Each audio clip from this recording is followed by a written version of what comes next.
आणि इथं 2.5 इंच सोडायचं. 2.5 इंच नाही, 2 इंच सोडायचं.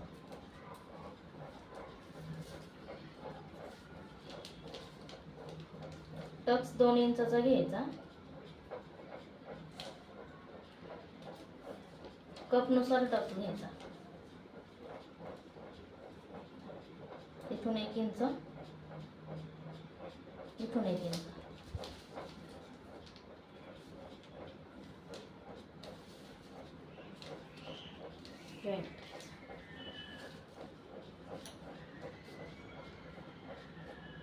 ह्या टक्स पासून आपल्याला इकडचा टक्स 1.5 इंचावर घ्यायचा. इकडचा पण टक्स 1.5 इंचावर घ्यायचा आणि इकडचा टक्स फक्त 1 इंचावर घ्यायचा आपल्याला.